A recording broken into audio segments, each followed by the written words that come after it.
Welcome, friends, and thank you for joining us for our panel today. Today's important topic is how do I deal with the added stress and anxiety? We have a lot to talk about and not a whole lot of time, so I'm going to just do a few opening notes and then I will kind of open it to our panelists. My name is Peregrine Bratschi. I'm the Associate Program Manager for the lab at the Museum of Life and Science in Durham, North Carolina. This webinar is brought to you and made possible by the Museum of Life and Science, as we believe that science accessibility and responsible science communication are more critical than ever before in these unusual times. I'd also like to thank the Duke Global Health Institute and Innovations in Healthcare for their ongoing help with the series. I would, of course, like to thank all of our esteemed and illustrious panelists for taking the time to join us and to share their expertise with us today. We have with us today Dr. Emily King, PhD, PLLC. She is a child, adolescent, and family psychologist. We have Dr. Marianne Garcia, who is PhD and a clinical psychologist at the LeBaur Behavioral Medicine. We have Stacey Sheehan, who is the communications manager at the Institute for Learning Innovation. And we have Emma Selby, clinical lead for the Wysa AI chat app. Our format today will be as follows. We're going to give some time for each of our panelists to talk a little bit about what they do and kind of look at our central question, which is how do I deal with the added stress and anxiety? And then move on to answering some questions that doubtless weigh on many of our minds right now. Time permitting, we may also be able to answer some questions from the chat box that all of our guests may contribute throughout our panel. At the end, each of our panelists will make a short closing remark and then we will wrap up. Just a few more notes before I hand it over to our panelists. I want everyone to keep in mind that there are likely children present or watching in the background as we are all figuring out how to live our family and work lives in the same space. Accordingly, we are maintaining a pretty strict code of behavioral conduct for the panel, and Zoom's functionality allows us to mute or even remove people from the webinar if they are communicating in a way that's inappropriate or inconsiderate for families and children. We don't really want to, and frankly don't anticipate seeing that we'll have to use that functionality, but just a reminder that now is a time for compassion and consideration and kindness to one another as we navigate these trying times together. As per our precautionary policy, we keep participants muted and have disabled screen share capabilities for participants as well. It's always okay to disagree with one another. We appreciate all ideas that are founded in respect. We also know that there are likely questions that you may have and questions that may not be answerable, even for our illustrious panel or by the scientific community at large. If you have questions regarding you or your family's health, we ask that you consult with a healthcare professional. If you have further questions that are answered, I'll drop a link into the chat box here for the Federation of American Scientists Ask a Scientist function and to the CDC's page about COVID-19, both of which are really useful tools. We finally ask for and appreciate your patience and understanding as we are also all learning about COVID-19, about parenting, about hosting webinars online. We thank you so much for your ongoing patience. One last thing before we begin, I just want to acknowledge that this is a sensitive and potentially a really emotional topic that we're confronting today. The questions and uncertainties that we are addressing here are enormous, they're unprecedented, and they're ongoing. Please know that all of you are not alone, and please do not hesitate to ask for help if you or your family or friends need more support. I'm going to put a few links in the chat box for anyone who might need them. I want to thank every one of you for tuning in today. Thank you for your tremendous fortitude in dealing with everything going on right now. It takes courage to seek those answers for ourselves and for our families, and I commend you all for all that you continue to do and for seeking those answers with us here today. Thank you so much. With all of that said, I'm going to go ahead and turn it over to our first panelist, Dr. Emily King. Dr. Emily, go ahead and take it away. All right. Thank you so much for having me. Hello, everyone. I am a child and adolescent psychologist in Raleigh, North Carolina in private practice. I used to be a school psychologist. So my original training was in evaluating and working with children in public schools, all ages, and mainly dealing with school teams and lots of consultations with teachers and parents. And then as my interests evolved, I'm now in private practice in Raleigh. So I mainly work with children with autism, children with anxiety, and children with ADHD from pretty much about 18 months up until young adulthood. I am certified in DIR floor time, which is a play therapy approach for children with autism. So I work a lot on coaching parents how to connect and how to play with their children who are on the spectrum or who have high anxiety. So what I am noticing the most in my work is how almost everyone now is having to embrace what I have been coaching parents raising children with disabilities with, and I'll explain in a little bit. So a little bit about me. I have two boys, 12 years old and 6 years old. My husband works in IT for our local hospital, so he is very needed right now, and his schedule is very, very regular. So I have completely shifted my practice schedule and gone to telehealth. And I'm doing a lot more parent consultation to help walk parents through this experience, which I also am going through as well. So it's been interesting to experience the same thing, which we do as therapists every now and then when we have babies and we have life changes and things go the same way, but not usually at the same time. So this has been really interesting as a mental health professional to be experiencing the same thing that our clients we're talking to are experiencing. So I'm learning as I go and trying to share all that knowledge with everyone I'm speaking with. And so I've gotten pretty passionate in the last month about parent mental health, because I truly believe in my work with, families raising children with disabilities and children that have a lot of explosive behavior that's very hard to manage and live with and process, that our work as parents on our ability to remain calm and mentally well really helps us hold space for our kids when they are not feeling mentally well. And so I work a lot with families on the autism spectrum to teach parents how to connect with their children. And one of the main things I'm seeing over the last few weeks is that we all need to be connecting with our children even more. That is going to be the buffer to this anxiety and this worry about the unknown and the uncertainty that's happening. But what is certain is that our children have us, and they have, we need, and all the things we can be grateful for in terms of those of us who have a safe home and food on the table, and the things that we can be grateful for. So in week by week, every week has been different in treating families throughout the last 6 weeks. It started with this shock. It's the grief process. It started with this shock of like, ooh, we're out of school. This is going to be fun. I'm not having to sleep. I'm getting to sleep in and not going to work today. And now it's, then it went through the phases of, okay, I need a new routine because I don't know what day it is and I don't know what I'm doing with my kids. And then all of the schooling at home has been an added layer, and we could have I know there's a whole nother webinar on that. But we have all had to process these changes really week by week, and every week has felt emotionally different as a parent. I know myself, and as the themes I'm seeing among my families, I would say the last few weeks, things have felt a little bit more down and sad and uncertain because we're going through this period of fatigue. We're fatigued with this quarantine, and we are trying so hard to keep pushing on because we cognitively know that this is what we need to be doing, but we're emotionally getting drained.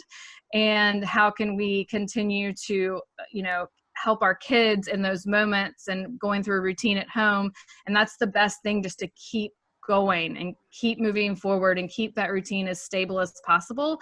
And then also building in the connection and the fun to our household or even to our neighborhood with walks around the block, because whatever that child's perspective is their experience. And our perspective is so different because we're reading the news, we're seeing what's going on in a bigger picture, but they don't need to see or be in the mix of learning and controlling all of that, depending on their age. Teens and tweens they have smartphones, they're going to see the news. We can't stop that, but we can do a lot more filtering with young kids. And that's been a really, that's a lot of what I've been talking with parents about is filters with information overload and filters for ourselves for information overload. So one thing I'm reminding parents of, which is just really basic mental wellness, is to notice when we're feeling all of these things. And I think before we were so in a routine of life, we were out. We had communication and social interaction by default of just being in our workspaces and our neighborhoods and our communities. And all of that has been stripped away. So getting really down to what do we need to be mentally well at the end of the day? Our sleep, our exercise, our social connection, and how much social connection do we need? All of these things are going to either keep us more regulated or stress us out. And when we are mentally well, we can then help our children when they are feeling out of control with their feelings or dysregulated, which is what I work with families who are raising kids on the autism spectrum about, because kids on the autism spectrum are very dysregulated. And sometimes it feels like at random times because they maybe just didn't sleep well or the routine has been thrown off. But everyone is needing to pay attention to their mental wellness because all of our kids are more anxious right now. So thinking about that as we're moving forward and how can we maintain those connections with our family and how can we help our kids understand that we do trust that there are people in the world who are going to be able to figure this out. It's just going to take time. And one thing that's come up again and again with kids I've talked with is in the year 2020, our kids have not experienced a problem that can't be solved right now. If you think about a kid breaking their arm, yeah, they know their parent can't fix that, but they know the doctor can. We in living in these times, we're very fortunate to have so much science and so much knowledge around things, but explaining to them that as smart as we can be, we still need time to solve this and to figure this out. And it's so hard. When we're anxious, we want to fix it. That's one way we, of course, don't feel so anxious. But helping kids trust that there is a bigger plan. We just have to wait for it. And that's, of course, where all the emotions come in of like when and this is so uncertain and how long are we going to be doing this schooling thing? So however much consistency and connection we can build within our little family and within our home is going to help kids continue to feel safe when everything else feels so uncertain.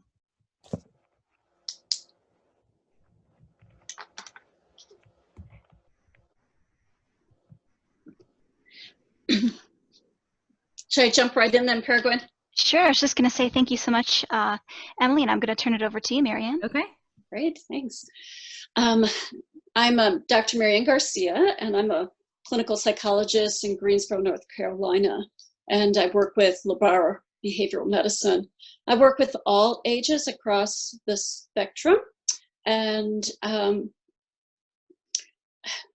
guess I've been doing this for 30 plus years. Oh, kind of hard to say that sometimes, but I've been doing this for a while.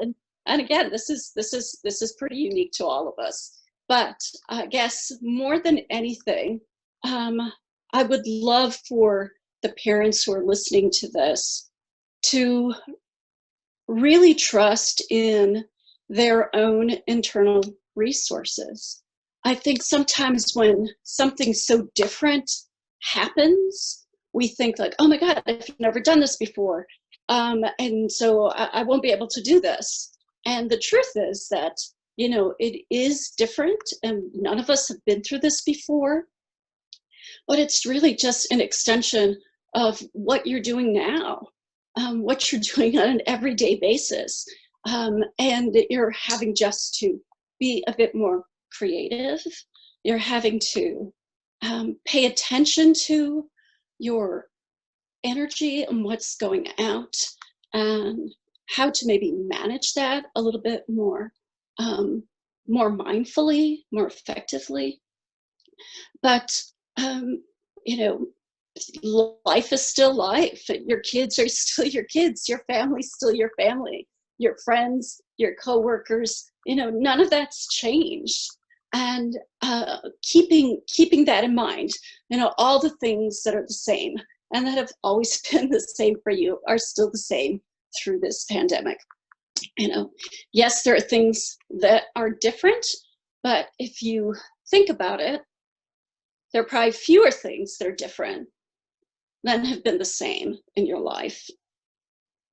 And I think that becomes really important to share that perspective with your kids, with your teens, when they get upset or they feel like they're not sure how to manage all of this.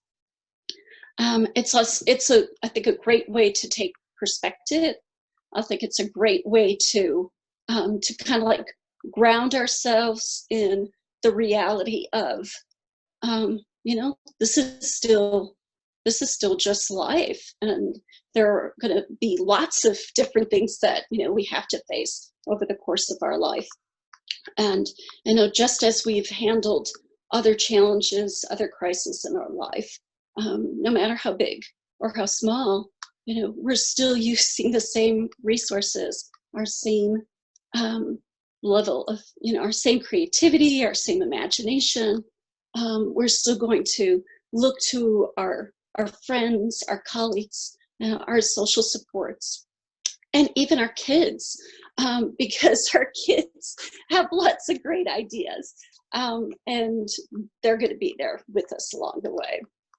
So trying to kind of keep this short so we have more time for questions, I guess I'll ask you just to think about three things as you look at how you're managing all of this. And that is, and think a little bit about what your parenting style is like.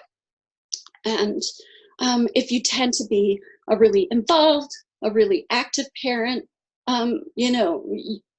you're going to still pretty much kind of keep that kind of pace, but you're going to have to be probably a bit more creative, because your surroundings are a little bit more fixed than they typically are. If you're a parent who tends to be pretty laid back and pretty calm and is really good with just kind of going with the flow, a lot of this is probably going to come a lot easier to you. This isn't going to feel nearly so stressful and so terrible to you. I certainly have plenty of parents, who actually are really enjoying this in some ways, because they're finding that they have more time with their kids. They feel like they have a little bit more control over their home environment. It's just, again, there's a whole range of experiences there.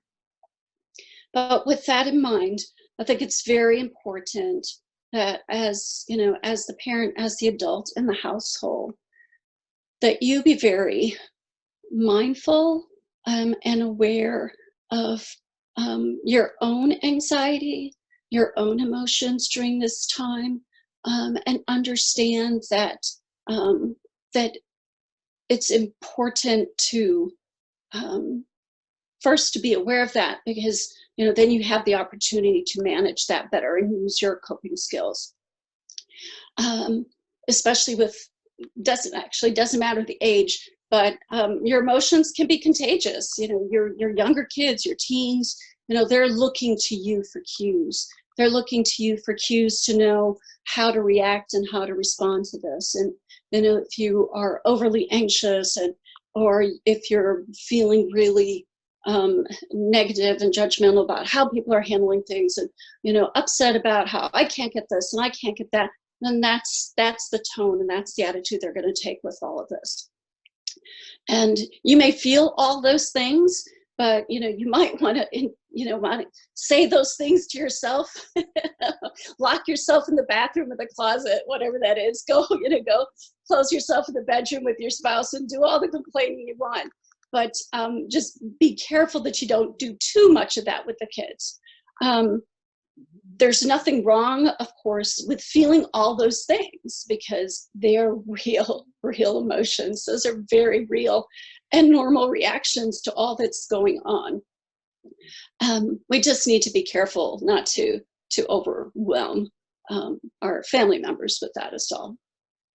And and if you do get emotional in front of your kids, if you are having a bad day, that's all right too, because then you have the opportunity to model to your kids that, okay, you know what, we're going to all have a bad day sometimes, and then you get to show them, okay, this is how we deal with this, and this is how we kind of pull it together. And you know what, just give me a couple minutes and I'll be right back, and I'll be better. So it's real life in real time. The second thing is being aware of what your child's personality is like and temperament, and being able to go ahead and measure how you are with them. I'll just give one example of that, and that is, if your child is an introvert, they're going to have different needs than your extroverted kids. If you have a child who's pretty easygoing versus a child who is hard to calm, is hard to soothe, has a hard time with change, it's going to look really different for you. But the most important thing is to be aware of where your child is at, or teens. I use that when I say child, I guess I mean all ages. But just sort of kind of try, it's important to stay tuned into where they're at and follow their lead. If they're pretty calm, and and a lot of younger kids are, they just, they're just kind of sad they don't get to see their friends or get out to go out and do things. But for a lot of them, it doesn't seem very different. Then, stay with that. Don't emphasize or don't focus, how vastly different life is right now when all of this is happening. I said I would try to keep this short, so the best thing I think you can do for yourself, and your family is looking at what your normal lifestyle is like, and those things that you can maintain as part of that. If you're a family who follows routine and is pretty structured, then it's going to be really important to continue to do that. If you're a family who is pretty spontaneous and easygoing and kind of like flows from one activity to the other, depending on how people are feeling and doing, then you're probably going to want to maintain at least some level of that within a little bit of a structure, such as bedtimes and waking up times and meal times, more or less. That's going to feel familiar to your kids. If everything's up for grabs, then it's going to feel probably destabilizing and unsafe to kids. So being able to maintain those things that you're able to will remind them that, again, there's more things that are the same right now than are different. And that feels normal to them. That feels safe. That feels okay. I guess lastly, and then I'll stop so that you can hear from the other speakers, is thinking about this time as a time of opportunity. Yes, there are different things. Yes, there are very real and difficult and challenging things about life right now, more so for some than others, but everybody in their own way, have their challenges, and give yourself some grace about that, right? But think about this as an opportunity to teach resilience to your children. When things are too easy and things run too smoothly in your life, and most of us try to do that for our families, right? We think that's a good thing for the most part. But this is a great opportunity to show your children, no matter what their ages are, that we can get through this, and we can get through this together, and we have people we can rely on. And if that circle is a small circle, so be it. If it's just two of you, then it's just the two of you relying on each other. But you do that together. It's an opportunity to be more creative around problem solving. You may not have access to your favorite foods or the things that you normally have, and you might be digging through your pantry. Okay, what are we going to do with, with these 5 ingredients, before, we get to go to the grocery store, or before, groceries get delivered, whatever your lifestyle is, right? We'll figure it out, and we can have fun in doing it. It's a lot about your attitude. The other thing, and the last thing, and I'll stop here, is that it's an opportunity to build memories with your family members and with your kids. My own kids, and I like to say 4 plus 2. I have 4 of my own kids, and then 2 international students that have come into our family's lives for a number of years and are very much a part of our families. One of them is with us now, and he's a senior this year. So life is a little bit challenging, especially for him, trying to go through, his not having graduation, all the other typical things that you would. But and there are family celebrations and birthdays that we would normally celebrate different ways, and we're trying to figure out how to make those experiences memorable for us. And and I invite you to think about what that could be like for your own family. And I will let somebody else take the floor. Thanks. No, thank you so much, Marianne. We appreciate it. I'm going to go ahead and hand it over to Stacey. Hi, everyone. Thank you for being here. My name is Stacey Sheehan. I am the Communications Manager for the Institute for Learning Innovation. And what we do is we study learning outside the classroom. So I handle communications for them, and it's a very rewarding and fulfilling job. But my other very rewarding and fulfilling job is I am the mother to a fabulous 9-year-old boy who I am learning how to pandemic with.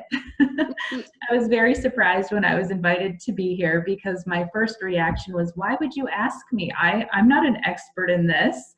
And that kind of sparked a conversation where the end result was none of us are an expert in this. It's generally our first pandemic, and none of us know what we're doing.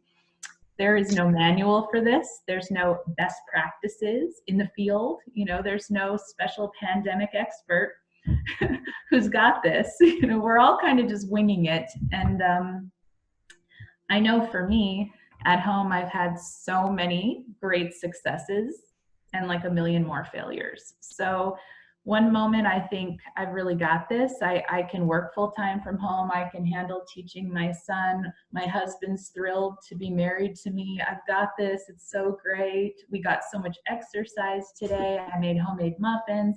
The next day it's a disaster, and my son's telling me he hates me, my breath stinks, and my muffins were garbage.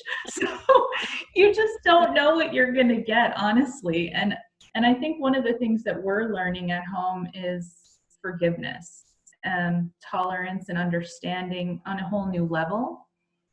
I found myself saying, I'm sorry for what I said during the pandemic a lot, as though it's my excuse, but I think it's a very viable excuse. And the way we've handled things is, because my son is 9, we've given him only the information he needs to know to process what's going on at home.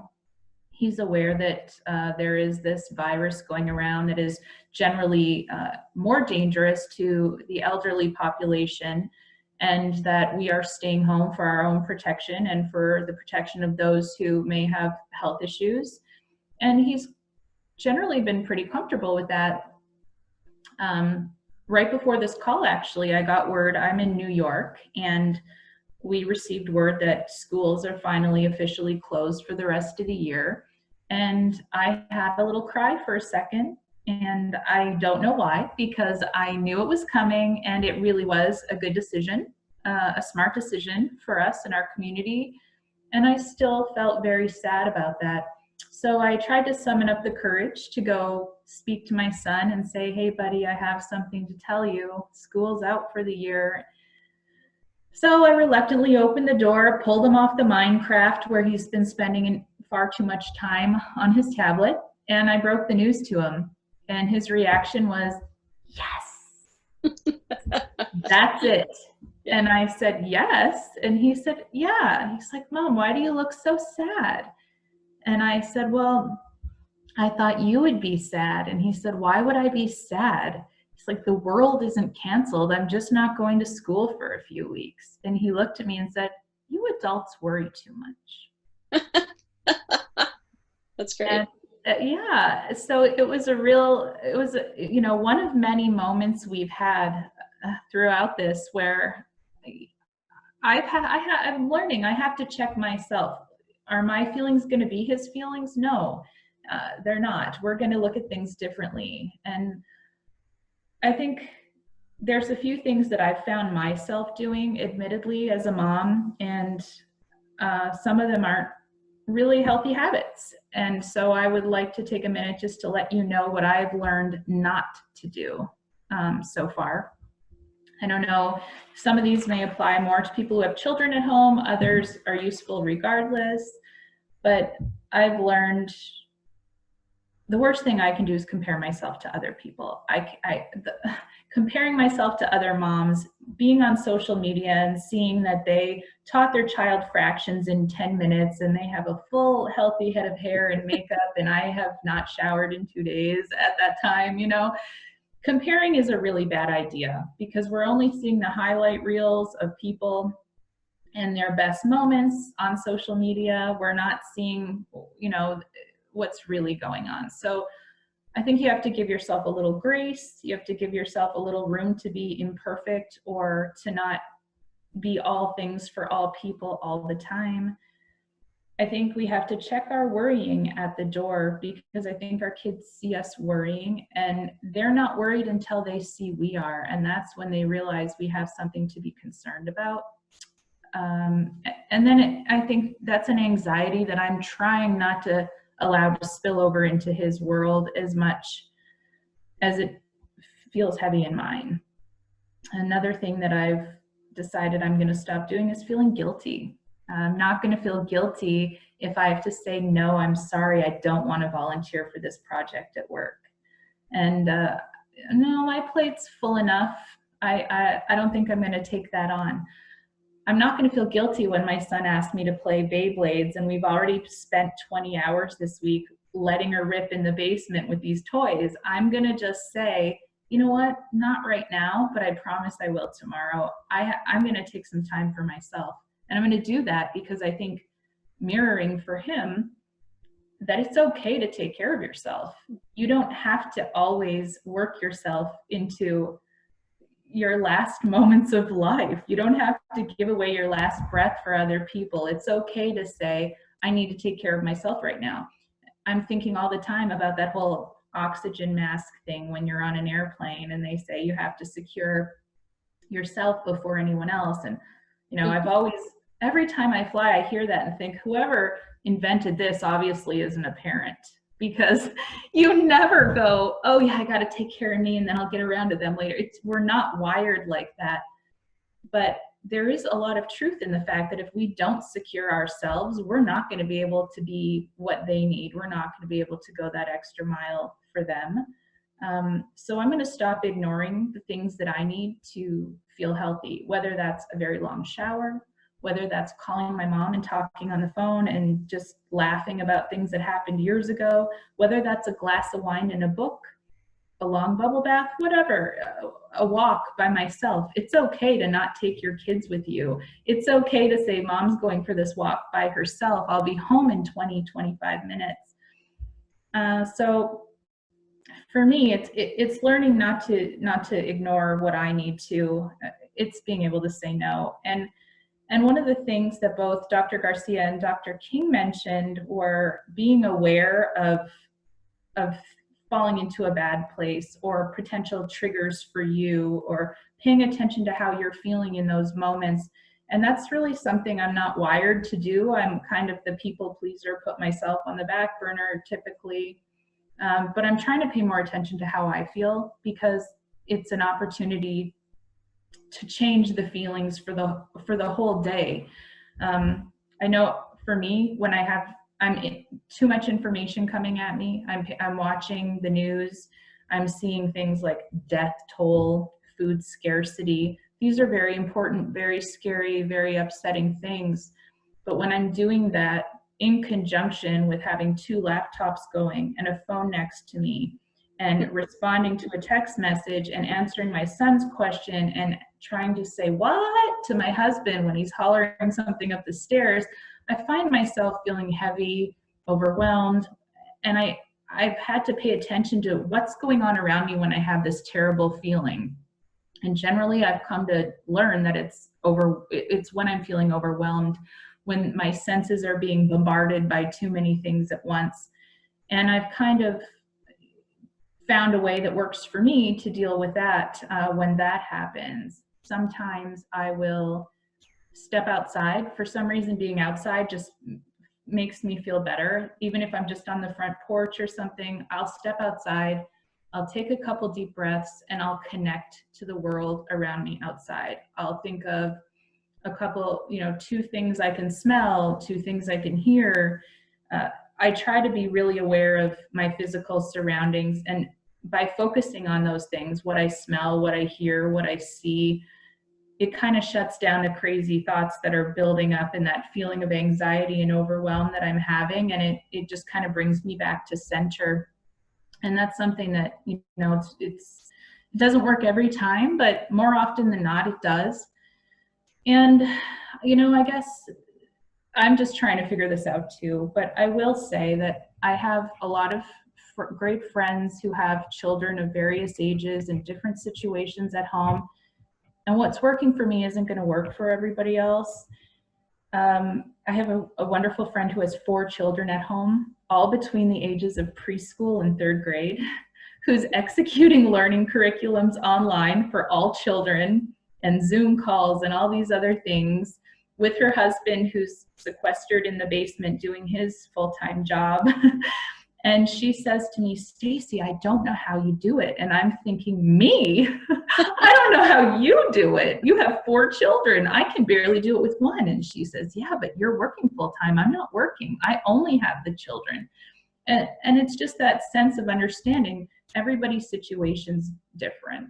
I have a husband at home and he's a wonderful father, but I also have a friend who's doing this as a single mom, a new single mom. And she's dealing with the emotions of her family situation changing as well as this. I have friends who, like myself, have chronic health issues. So these situations are even more frightening for us. And that's a whole nother layer of anxiety that we experience. And with all of us and all these unique things going on in conjunction with what's going on externally outside of our homes, it's okay to be overwhelmed by that. It's okay to not handle it well. It's okay to have a bad day. It's okay to come off the rails for a minute. You can use language that you wouldn't normally use and you will be forgiven. I've tested this theory. So I guess what I'm saying is, at the end of the day, nobody really has this stitched up. We're not winning or losing at pandemic life. We need to just give ourselves the grace that we would give to other people, the forgiveness that we would give to other people, the fresh starts that we would give to other people, because we are the same as everyone else. And this is new to all of us, and none of us are doing a great job. We're all just getting through it. So that's really all I have to say for the time being. And I just want to say thank you again to everybody who's here and talking about this today with us. Sure, thank you, Stacey, so much. I think we're gonna go over to Emma, and then we will start on some of our questions. Hi guys. So wow, tough to follow these 3 women who have covered so many areas of pandemic life, but they all bring similar and very equally important points, and it's something that we're seeing heavily here in practice in the UK. In case you couldn't tell from my accent, I'm coming to you from London, and we're seeing a real change in the way that we interact with people. New mums, for example, who spent 9 months planning what's going to be the greatest day of their life, and now they're being told that newborn babies can't meet grandparents for weeks to come, and support structures that they were banking on being there are gone. And suddenly that's an incredibly overwhelming feeling to be in. And you see that from new motherhood right through to, you know, parents of adolescents who perhaps had family members who were helping with childcare, or were helping to kind of take people to clubs. There's a saying, it takes a village. Well, what happens when they close the village? It's very difficult. And you know, we're really seeing that here. I'm the clinical lead at Wysa, which is a digital health app. It's the #1 stress and anxiety app in the world, actually, and we have seen over 77% more people than we saw this time last year, because the need for support around stress and anxiety is just that much higher. In my day job, I work for the NHS, and we're seeing the same there. So, you know, as a mental health nurse in the NHS, we've got people saying, you know, I normally feel like a really strong person. I don't feel strong right now. And I have to keep telling people that just saying that is a show of such strength. And I think that's what I've noticed a lot, is people's internal rhetorics have got really harsh. We are not very nice to ourselves. Like, nobody sees anybody anymore, but mum shaming is still a thing. Because social media. So, you know, we go on social media, and one of my patients kind of posted on there the other day about she was expressing milk. She got hate off someone else on social media because she was using the wrong breast pump. You know, and everyone's got a comment on everything you do.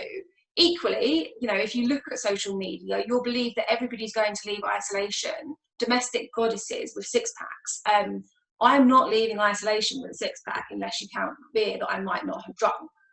So, you know, it's not everyone. There's an expectation that everybody is absolutely bossing quarantine. And you know what? Some days, you know, I'm up and I'm moving at 7:30 and I've completed a day's work. And other days I do a Zoom call with a nice t-shirt on and my pajama bottoms, because nobody knows. And I think that's that whole kind of being nice to each other. I think we're seeing a massive need for a change in interacting digitally. So digital healthcare is completely coming into its own. I know I like bash social media and stuff like that, but there is an element of using digital as a means to manage stress and anxiety in this really difficult time. So there are apps like Wysa that are available, that are underpinned by clinicians like myself, that are all written based on CBT and social learning theory, and you can access modules that can just help you feel a bit better. But there's also a lot of other stuff that you can do with technology. So things like, if you are using social media, the algorithms in the back end, the type of things that you follow and you like, you will see more of. So unfollow the pages that don't make you feel good about yourself. Yeah? We all want to aspire to a six-pack, but if you're seeing the six-pack one and it's just making you think, nah, unfollow it, because you're just going to see it more otherwise. You know, if you want to be super, super creative in quarantine, follow lots of pages that show you that, and unfollow the ones that aren't helping you in your mindset right now. And that can be a really positive way of twisting digital to be supportive for you. Also, digital is a great tool for communication. As Mary said earlier, you know, we're all thinking about how we have celebrations differently now, because we can't all be together. So my nephew was 10 2 weeks ago, and we had an online birthday party, and it went spectacularly, apart from the fact that I didn't get any cake, because apparently that doesn't work via Zoom. It's not the same thing.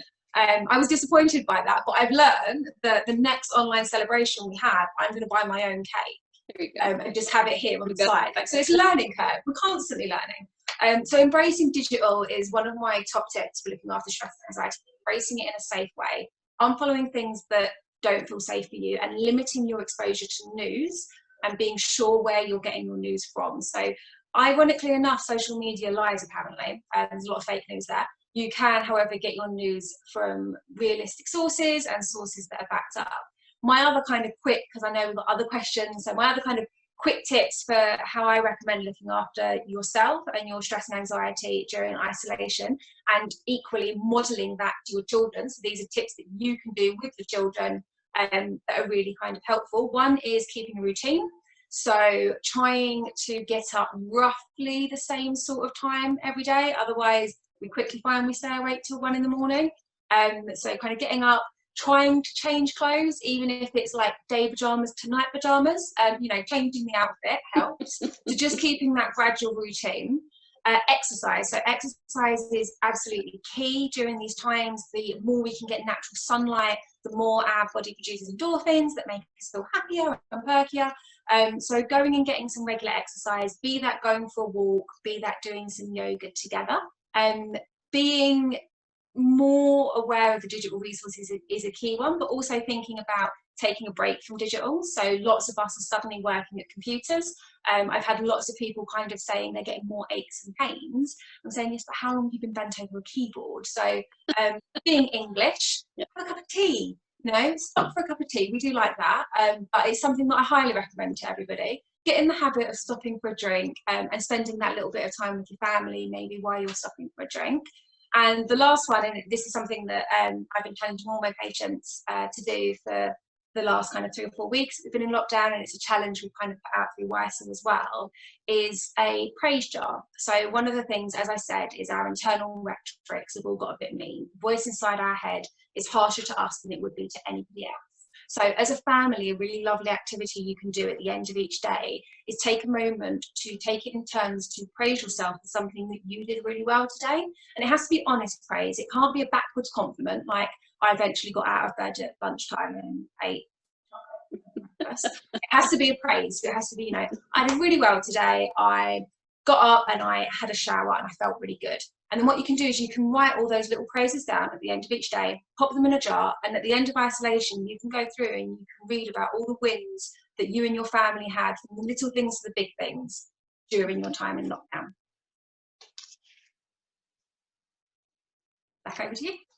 Yeah, thank you so much, Emma. That's really wonderful. Thank you all so much for the information that you've given us. I think we're going to try and get in just a few questions. You've really addressed a whole lot of, I think, a lot of these concerns that we're seeing.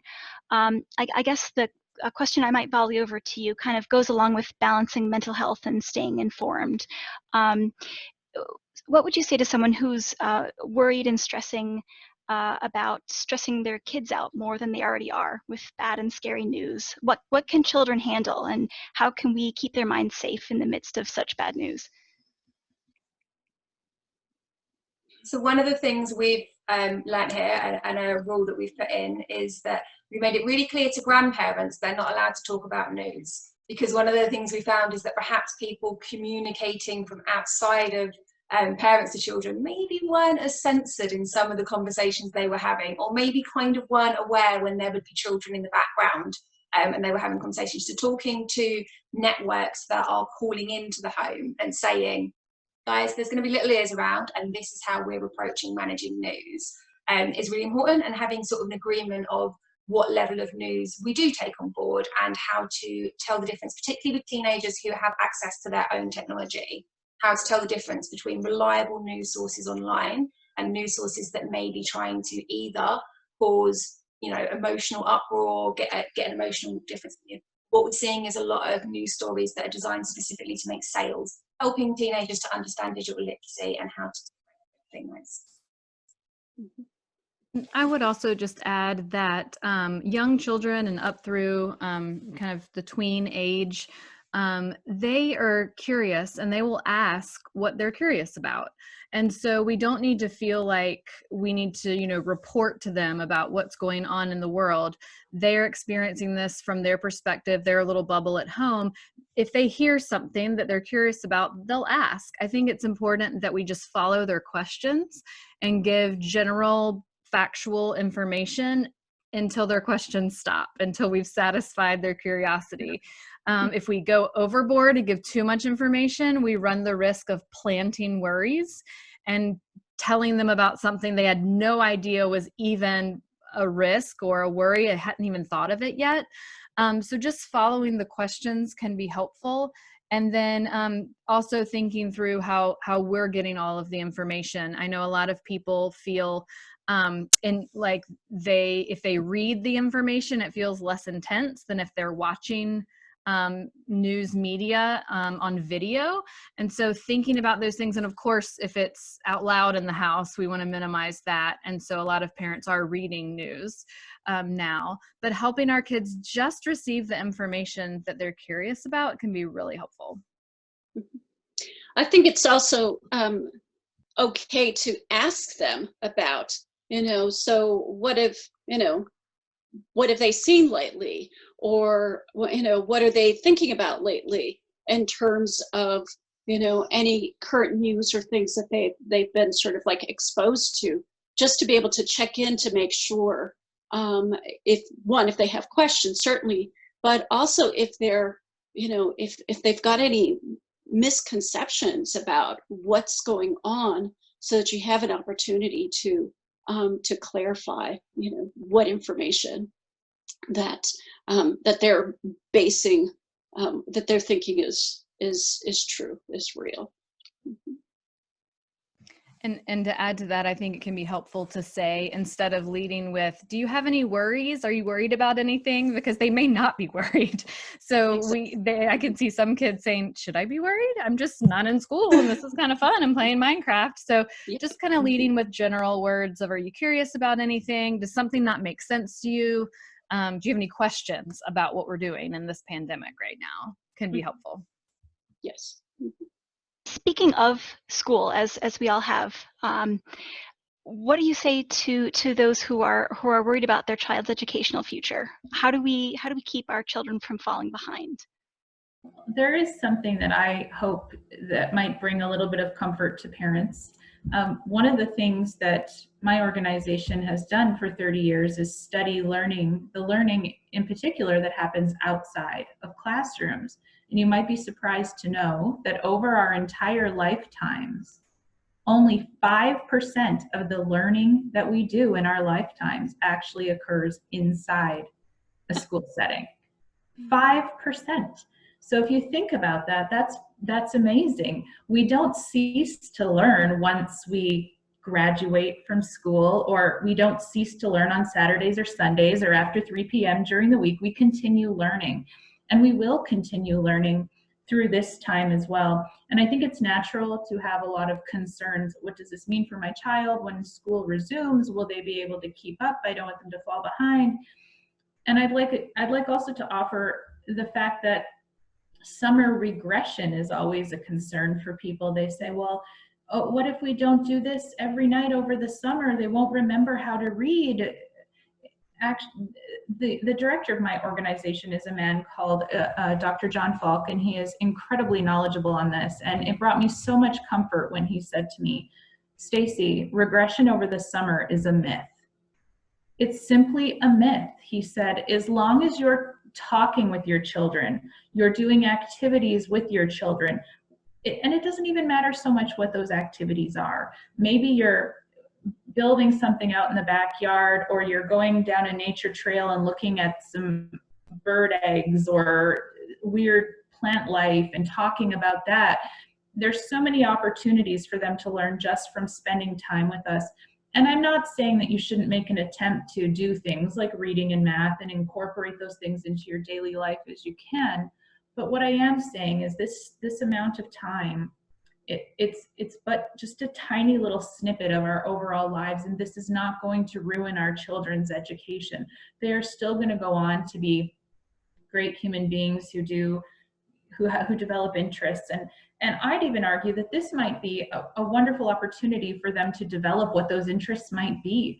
They may have this rare opportunity when they're home and things are quieter and slower, that they may be able to play with some things, or really investigate things, or ask you more questions, or have deeper conversations. And I know for me, my son is really starting to develop what looks to be like some solid interest in engineering and in STEAM and STEM activities. And so I don't know that before this happened that I would have even noticed that, to be honest. We'd have been running to soccer, we'd have been doing all these things, and he may not have had the time to explore that. So I guess what I'm trying to say is I know that that's a concern, and it is for me, even knowing what I know and working with the experts that I work with who know so much about learning. There's still that little mom voice inside of me that goes, am I doing enough? But we only did one module on his app today, and I shouldn't have let him play so many video games. Just do your best. That's what I say. Do your best. When we do all go back to school, when we're not focusing on who has toilet paper and who doesn't and all those types of things, the teachers will meet us where our kids are, and they will work with us to get them where they need to be. And the timeline may be a little bit altered, and they may have to cover things in a different way. They may adjust the curriculum, but they will do this with us, and our kids will be okay. I'd just like to add to that as well. We're hearing a lot in services that many parents of very young children who were due to start primary school in September are a little bit worried about how to get their children ready to start primary school. It's something that often happens in nurseries, and school readiness is something that globally people worry about, and it's something that we've looked at with our early years teams here. And all we can sort of say to parents is don't feel like you have to teach them anything before they start primary school. Because you'll be surprised how quickly children pick up. But there are key things you can do to help get children ready for the idea of starting school if they weren't attending school before the pandemic, or perhaps they were in nursery before pandemic. And that's little things like being toilet trained and being able to use a knife and fork. And actually those practical skills are way more important when you start primary school than necessarily being able to do numbers or letters. And obviously, ultimately, this is such a good opportunity to praise and grow your children's pro-social skills, making friends, sharing. It's going to stay them in great stead when they start school. That is some really great insight, you all. Thank you so much. I think we're bumping right up against the end here, so I hope you'll forgive me for kind of asking maybe one closing question, maybe more about the reopening and the kind of like return to normal. And all of the good and bad that kind of comes with that. I'm wondering if maybe as our closing statements, you could tell us anything else you think we need to hear about the times to come. First of all, I think it's really important that we just give ourselves permission to take things one day at a time. Things are changing really quickly, and it's all right to tell your kids that you're not sure and you don't know, because things are developing. But just like with any other situation, we'll do the best that we can to figure out, how it is that we're going to, to handle or manage whatever's coming.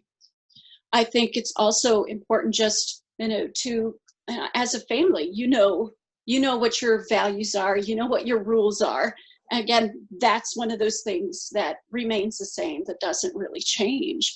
And those values are what's going to inform the decisions that you make. And just like you have conversation with your kids about, well, different households have different rules, that still holds. They're struggling with that now with physical distancing, and some families are doing this and some families are not doing that, and so on. This is just an extension of that. We're just going to do what we need to do to take care of our family in the way that we're accustomed to, and to keep everybody safe. And we're going to do things the way we need to do things. I would just say taking it one day at a time is probably the best possible advice. I mean, things are changing so quickly all the time. We can't predict what it's going to be like 30 days from now or in September. And just maybe even telling our kids, that's a long way off. Let's focus on what we're doing here, and we'll learn more information and we'll keep talking about it. But what you can know is you will go back to school after some time, and you'll be back with your friends, and it's going to be fantastic. But let's just focus on dealing with this little moment in time here now, and that I think the wait to worry is not a bad approach sometimes. At least in my household, we have lots to worry about today, so taking tomorrow's worries and putting those on top don't really do any good for us. And I would also add in closing that, at least in our culture in America, we tend to be pretty overscheduled with our kids. with schools and with homework and with extracurriculars. And then the populations that I work with, kids are doing therapies after school or even on the weekends. And some of those therapies have become telehealth, but basically all of the homework and the extracurriculars have come to a stop. So I've been talking a lot with families, and I would challenge parents to think about this as well. What does your child miss? What are they missing right now? Because those are the things that matter to them. Those are the connections that they miss, that they want to get back to. And what has your child either totally not noticed is gone in terms of activity or something else? And what have they even voiced as a stress reducer? I'm so glad we don't have to rush to go do this or that, or I'm so glad I don't have to X, Y, and Z. And perhaps that means that it wasn't worth it for them, that the benefit they were getting out of it wasn't worth the cost of the time crunch and the push. And this is always a balance. You know, we grow when we push ourselves and we practice and we learn new skills, but that's different from the overstress that kids can feel when they're doing too many things, and we as families are doing too many things. And think about also balancing that when one day probably not just one day we're all going to go out and go back to normal. It's probably going to phase into a transition. But what have we really enjoyed about being home? I mean, maybe we've been having family dinner every night. I know I've been cooking so much more than I ever cooked before, and I'm starting to like it, and I never liked it before. So, you know, I'm even thinking I might change up being able to come home a little earlier so that I can enjoy this time and think through meals instead of tag teaming with my husband to throw something together so that we can all sit together, which we did before, but it was always rushed and always a little bit stressful. So what can we keep in our family routines that we've really loved during this time? And can we just go back to the stuff we really missed and maybe leave some of the other things aside because maybe they weren't doing for us what they thought they were doing? That's amazing. And I suppose off the back of that, my kind of closing remarks would be it's really important to allow children to play during the transition, because during play, that is how children make their own understandings of things going on around them. We had lots of parents in the first couple of weeks of isolation phoning up, kind of panicking because their children's play had involved a lot more death or a lot more sickness, and sort of explaining that that's really normal. It's children understanding what's going on around them. So as we transition to what I doubt will be the normal we remember, I suspect there'll be a new normal. You can expect to see elements of that in children's play as they start to understand the changes in the world that they now live in, and that's absolutely fine. Thank you all so much for this tremendous insight. We really, really appreciate all of you being here. Thank you, Dr. Emily King. Thank you, Dr. Marianne Garcia. Thank you, Stacey Sheehan. Thank you so much, Emma Selby. It's been really, really wonderful getting your insight and all of this wonderful information. I do, of course, just want to mention that it is intended for informational purposes only. It's not intended to diagnose or treat any mental health condition or to provide psychological services directly to any clients. All of our wonderful viewers are encouraged to seek the advice of a qualified mental health professional with any concerns or questions. But it has been truly, truly wonderful getting this perspective from all of you today. Thank you so much for making the time.